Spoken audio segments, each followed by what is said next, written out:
কিছু কিছু মাইয়া আমার প্রশ্ন কইরা কয়, ভাইয়া আরে পুরুষ মানুষ তো শুধুমাত্র নারীর দেহের পাগল হয়। হাস্যকর একটা বিষয়। আরে বুকা মাইয়া, সব পুরুষ যদি নারীর দেহের পাগল হইতো তাহলে মাত্র 500 টাকার বিনিময়ে পতিতালয়ে যাইয়া নারীর দেহটারই কিন্তু বছরের পর বছর একটা নারীর জন্য অপেক্ষা করতো না, এমন কি ভালোবাসার মানুষটা হারানোর বেদনা সহ্য করতে না পারা 1000 টাকা খরচ কইরা নেশাপানি কইরা নিজের ভিতরে থাকা কলিজা পুরাইতো না। আরে পুরুষ মানুষ যদি নারীর দেহের পাগলই হইতো তাহলে বেদের মেয়ের কি আর বিয়ে হইতো? সবচেয়ে বড় একটা কথা কই, রাস্তাঘাটে তো শুধুমাত্র পুরুষ পাগলই দেখা যায়, নারী পাগল গুলি গেল কই? আরে সত্যি কথা বলতে পুরুষ মানুষ হলো বন্য ঘোড়ার মতো, এদেরকে সামনে দিয়ে আটকানো যায় না, পিছন দিয়ে থামানো যায় না। একমাত্র উপায় হইল ভালোবাসা দিয়ে মন জয় করতে হয়।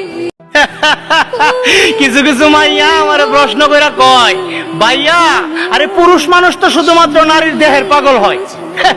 হাস্যকর একটা বিষয়। আরে বুকা মাইয়া, সব পুরুষ যদি নারীর দেহের পাগল হইতো তাহলে মাত্র 500 টাকার বিনিময়ে পতিতালয়ে যাইয়া নারীর দেহটারই কিন্তু বছরের পর বছর একটা নারীর জন্য অপেক্ষা করতো না, এমন কি ভালোবাসার মানুষটা হারানোর বেদনা সহ্য করতে না পারা 1000 টাকা খরচ কইরা নেশাপানি কইরা নিজের ভিতরে থাকা কলিজা পুরাইতো না। আরে পুরুষ মানুষ যদি নারীর দেহের পাগলই হইতো তাহলে বেদের মেয়ের কি আর বিয়ে হইতো?